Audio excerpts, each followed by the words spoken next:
Welcome to the deep dive. Okay, today we're tackling a really big one. We're looking at how work itself, well, how it's being completely reshaped by artificial intelligence. Yeah, and thinking about it that way is, uh, it's really crucial, isn't it? The sources we looked at, they're suggesting this isn't just, Hmm. you know, another tech update. Right, not just faster computers or something. We're moving beyond just asking, will AI take my job? Exactly. It's more like an inflection point, a real turning point. The prediction is that AI's impact on this century could actually be larger than computing's impact on the last one. Wow, that's a massive claim. I mean, computing gave us everything from, well, the first mainframes all the way to the phone in your pocket, Yeah. the internet. Absolutely. But think back to, say, 1950. Could anyone back then have possibly predicted the integrated circuit, personal computers, the web? They completely missed it. Okay, fair point. So we're kind of in that same boat now. We know something big is happening with AI, but the specifics 70 years from now are blurry. Very blurry. But the sources argue this new wave, driven primarily by AI and, interestingly, synthetic biology, is different.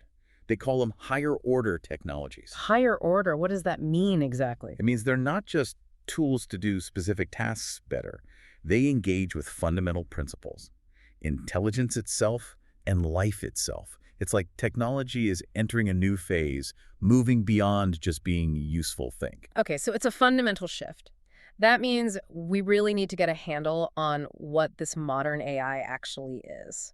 How is it different from the computers we've known, the ones that basically just follow rules really fast? That's the key difference right there.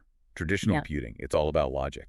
If this happens, then do that. Explicit rules. If X, then Y. Exactly. Yeah. Modern AI, especially with the huge leaps in machine learning, it works differently. It's built Okay. on prediction. Prediction. Yeah, generating predictions that are so accurate, they often kind of replace the need for those explicit rules.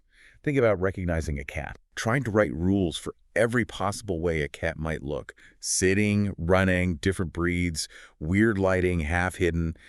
It's practically impossible with if-then statements. Right, you'd never finish writing the rules. But machine learning, it learns from seeing millions, maybe billions of cat pictures. It constantly adjusts its internal statistics until it gets really, really good at predicting cat or not cat, even for pictures it's never seen before. So it generalizes from examples rather than following pre-programmed instructions, prediction over programming. Precisely. That shift is fundamental. And the engine behind this prediction machine, Yeah.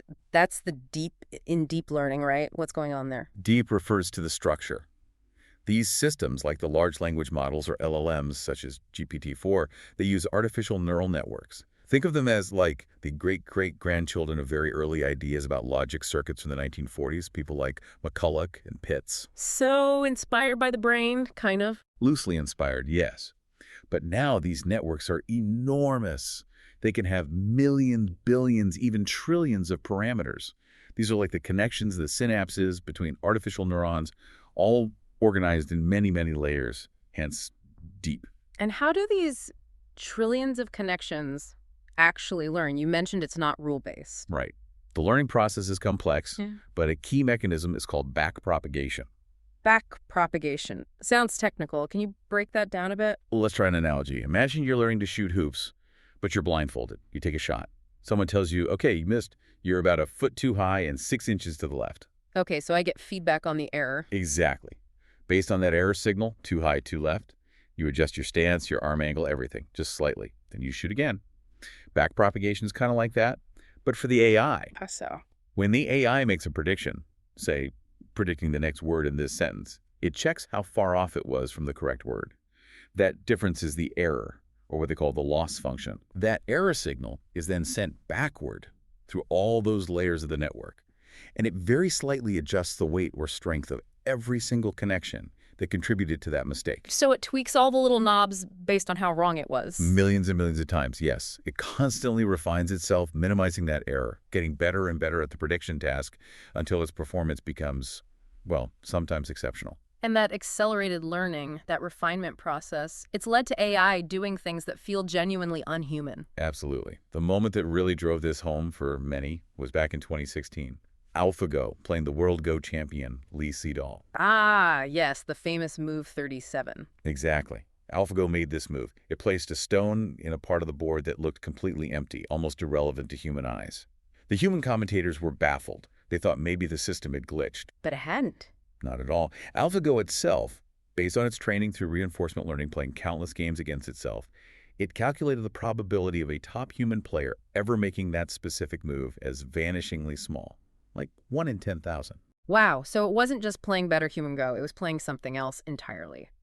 It demonstrated a kind of computational insight, Mm. a strategic depth that was simply inaccessible to human intuition, even for the world's best player in that incredibly complex game. It was genuinely unhuman virtuosity. Okay, so if AI can reach that level of performance, even in complex domains, that brings us squarely to the economic side of things. This automation wave isn't just science fiction anymore, is it? It sounds like an active business strategy. It very much is. The sources point to a big shift in corporate thinking, really accelerating since the 1980s. There's this dominant cost-cutting mindset that often views human labor primarily as a cost to be minimized, outsourced, or ideally automated away. And the technology is now catching up to that vision. Perfectly. The digital industry has heavily skewed the available menu of technologies towards automation. There's much more focus on tools that replace tasks than on tools that create entirely new kinds of tasks for humans to do alongside the machines. That's a crucial point. We often hear comparisons to past industrial revolutions where new tech created new jobs. But this sounds different. You get productivity going up. Right. Overall economic output increases. But the value generated by the average worker, their marginal productivity, isn't necessarily keeping pace. It's diverging. That's exactly the concern highlighted in the sources. Yeah. Productivity rises, but the benefits aren't flowing to labor in the same way they might have historically. And the AI industry itself has a huge incentive to push the replacement narrative. How so? Well, AI boosters, as the sources put it, actively share these fantasies of how their tools will replace workers. Why? Because that narrative, that promise of massive disruption and efficiency gains, helps justify the enormous valuations their companies command. It's part of the sales pitch. Absolutely. Look at OpenAI. They literally published a report titled GPTs or GPTs. The second GPT stands for General Purpose Technologies. Like the steam engine, electricity, the wheel. Precisely. They are explicitly comparing their AI models to technologies that fundamentally restructured entire societies and economies. The signal is clear. They envision massive, widespread change, including job displacement. So what are the actual forecasts from experts in the field? Beyond the boosterism, what's the consensus on displacement? Surveys of machine learning experts show, well, significant expectations for automation. The consensus view gives about a 50% chance that AI will outperform humans in pretty much all tasks within around 45 years. All tasks, that's comprehensive. It is. And then they asked about automating all human jobs entirely. The median estimate there was around 120 years. Okay, 120 years. That might sound like a long time off to someone listening now. Plenty of time to adapt, maybe? Perhaps. But there's a really important distinction the sources make, one that often gets lost. It's the difference between automating specific tasks versus automating entire jobs. Ah, right. Because a job is usually a bundle of different tasks, some repetitive, some requiring judgment.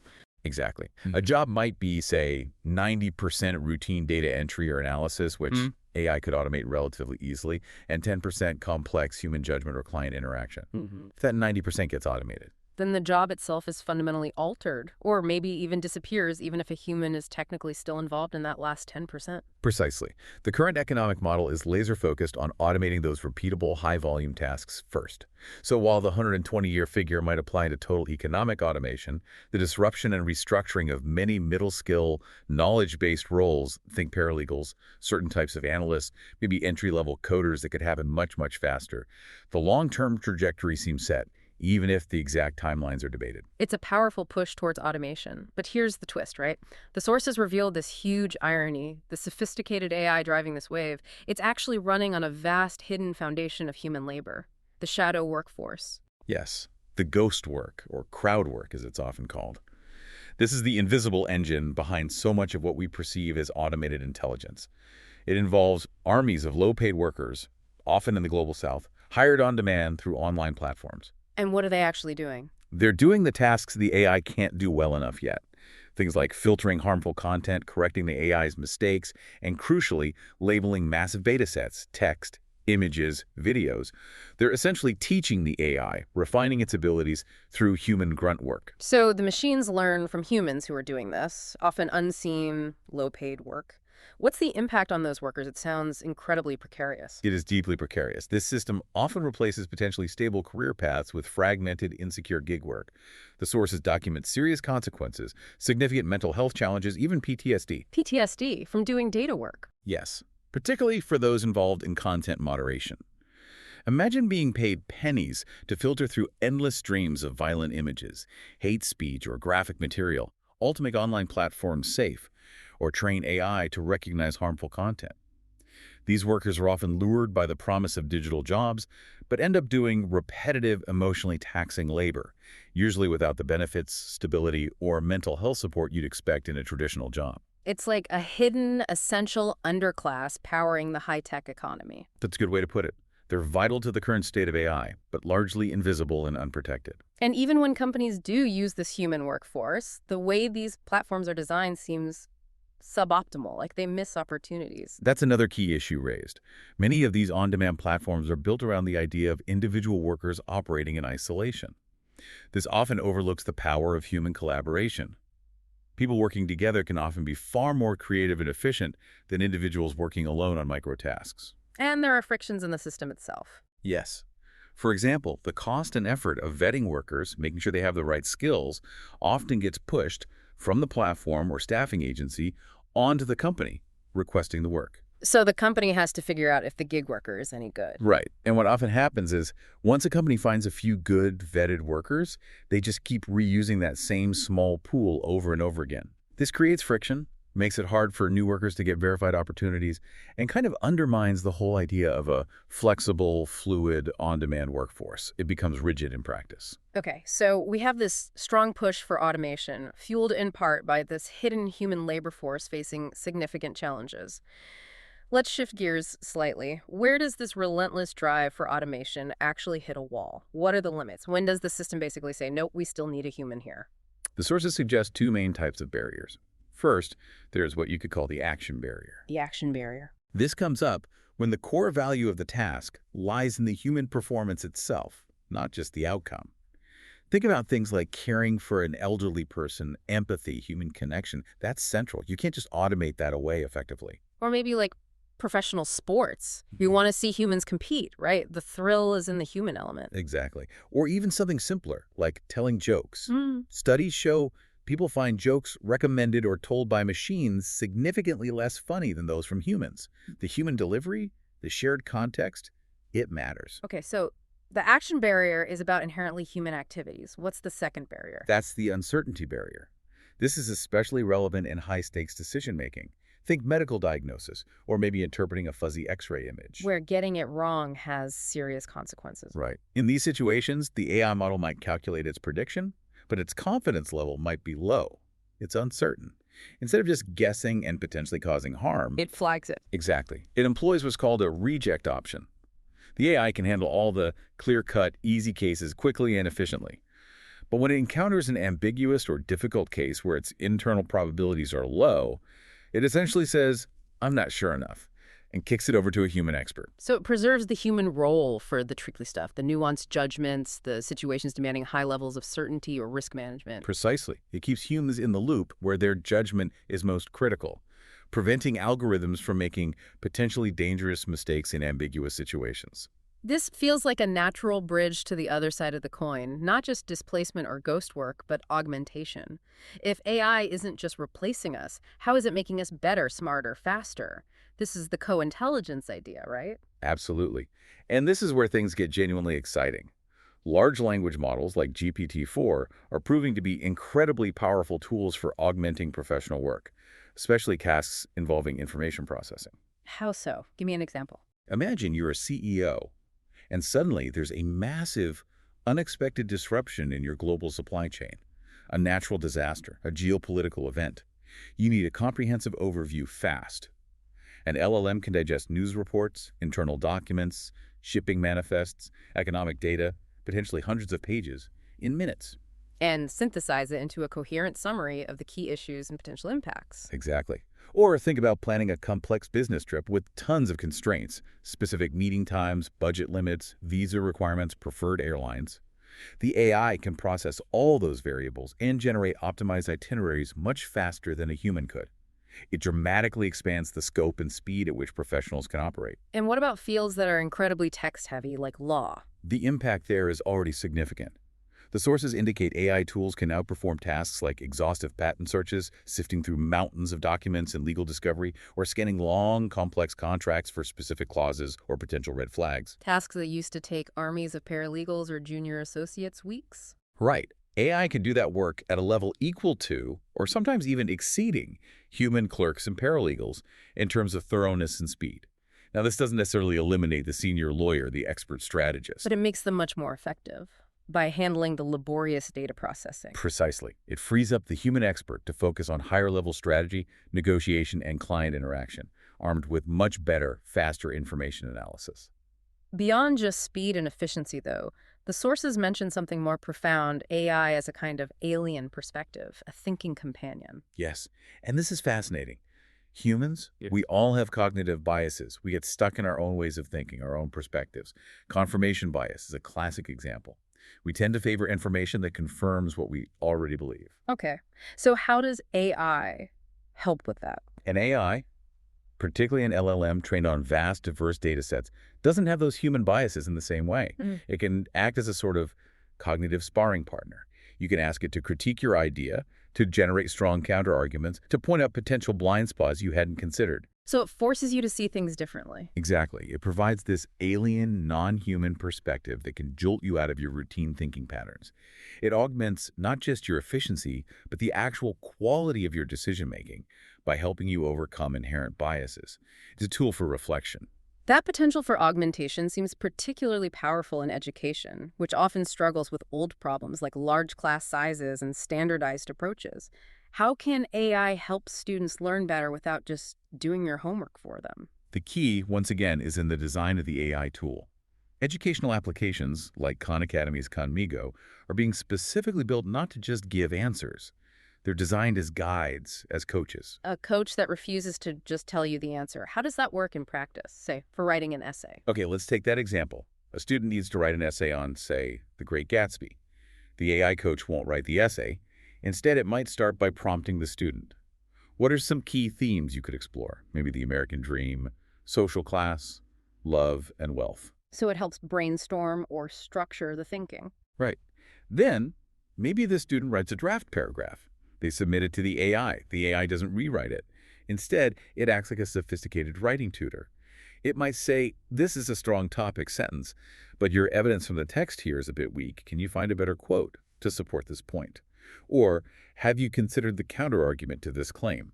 Ah, so it provides targeted feedback and pushes the student to think more deeply to improve their own work. Exactly. It guides the practice.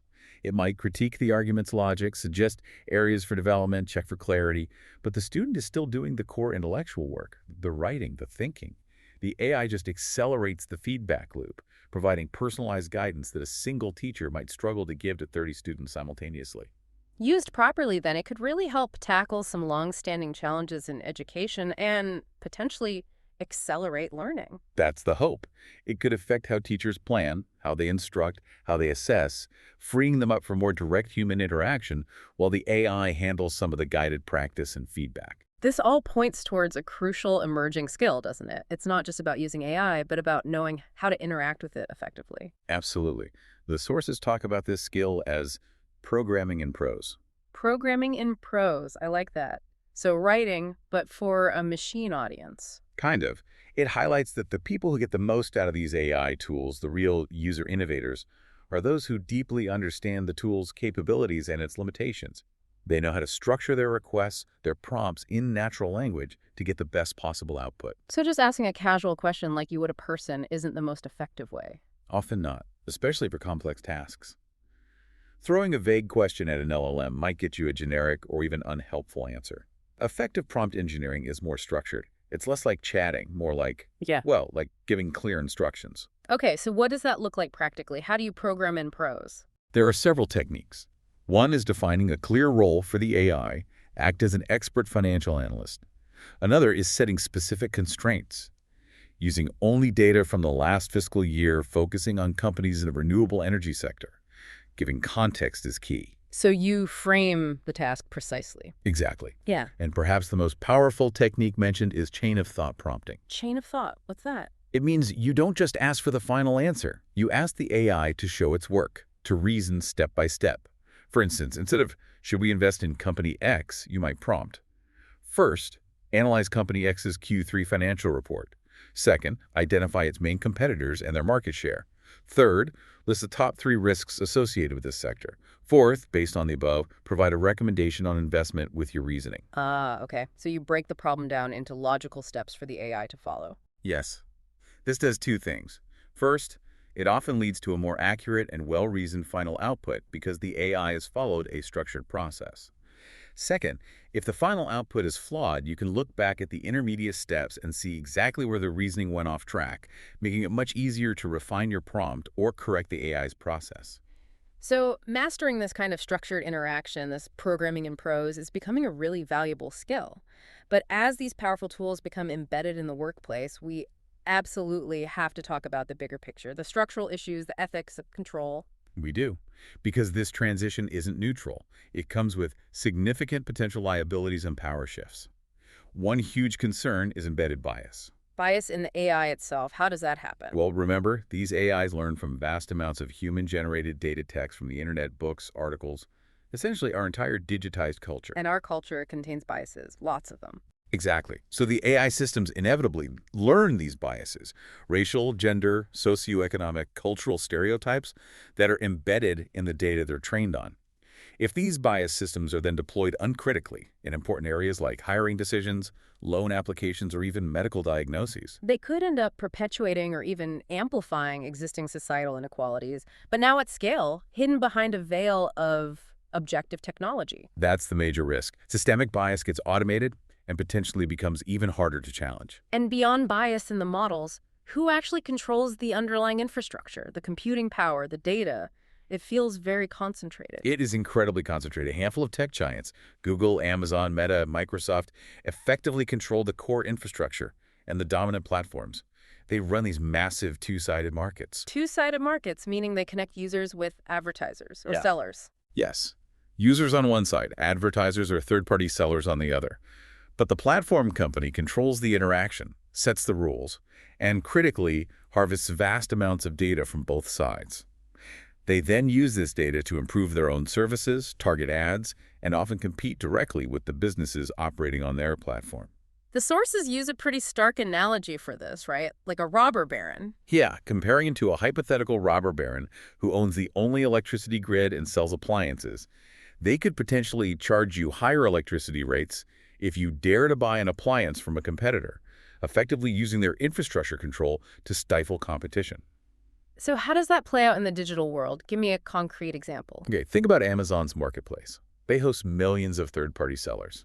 Amazon gets incredibly detailed data on what products are selling well, at what price points, who's buying them. They could, theoretically, see a third-party seller having huge success with a particular gadget. And then use that data to launch their own Amazon Basics version of the same gadget. Exactly. And because they control the platform, the search results, the recommendations, they could subtly promote their own product over the original third-party seller's product, even though the seller's activity generated the data in the first place. It centralizes market power and leverages user data in ways users might not expect or consent to. This sounds like what the sources call surveillance capitalism. That's the term often used. Yeah. It describes an economic logic built on rendering human experience into data, often without explicit informed consent, and then using that data for commercial purposes, prediction, and control. And the phrase used was the involuntary rendition of human experience. That sounds quite forceful. It's meant to be provocative. The idea is that as we navigate the digital world, searching, shopping, socializing our actions, preferences, even our locations and emotions are constantly being captured and turned into data points. We often have very little real knowledge or control over who collects this data, how it's used, or who it's sold to. Which leads to this feeling of no alternatives. Right. The sources describe it as potentially leading to a dictatorship of no alternatives. When a few powerful platforms control the essential infrastructure for commerce, information, and social connection, it becomes very difficult to opt out or to choose services that might prioritize privacy or user agency over data extraction. The design of the system funnels everyone into the surveilled environment. Okay, so we have these powerful centralized systems automating prediction and analysis, but also carrying risks of bias and control. In this world, where does uniquely human judgment still hold irreplaceable value? This is where it gets really interesting. As the quality of AI prediction improves, as the machines get better and better at forecasting outcomes, the most critical human skill shifts. It moves from making the prediction to defining why we want the prediction in the first place. What is the ultimate goal or objective? Setting the direction, not just calculating the path. Exactly. This is what the sources refer to as reward function engineering, RFE. It's about carefully defining the objectives, the values, the utility function that the AI is supposed to optimize for. This is where human values and ethical considerations become absolutely central. Let's use that ZipRecruiter example mentioned in the outline. How does RFE play out there? Okay, ZipRecruiter connects job seekers and employers. They could, in theory, design an AI pricing algorithm with a very simple reward function. Maximize short-term revenue today. So charge employers the absolute highest price the market will bear for posting a job. Right. That algorithm might be very effective at extracting maximum profit in the immediate term, but a human using RFE would realize that's a terrible long-term strategy. It would likely alienate customers, damage the company's reputation, and drive employers to competing platforms. Because a human needs to define a more complex, more nuanced goal. Precisely. The human reward function engineer would define the objective more like maximize sustainable long-term customer value and market health. This forces the AI algorithm to consider factors beyond immediate profit, things like customer satisfaction, retention rates, the value of positive word of mouth, the long-term health of the job market ecosystem. The human defines what success means in broader, value-laden terms. The machine then optimizes for that complex goal. So RFE is about embedding human values and strategic foresight into the AI's operational goals. That implies we need to train future professionals completely differently, doesn't it? Whether they're doctors, managers, engineers. Absolutely. The sources strongly argue for curriculum reform. Take medicine, for example. Future doctors won't just need medical knowledge. They'll need a much better grasp of data science, statistics, how deep learning models actually work. And maybe more importantly, how they can fail.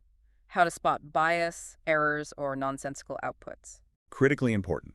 They need to understand the liabilities of AI when it might generate plausible-sounding but incorrect information, hallucinations, or when its recommendations might reflect biases learned from historical data.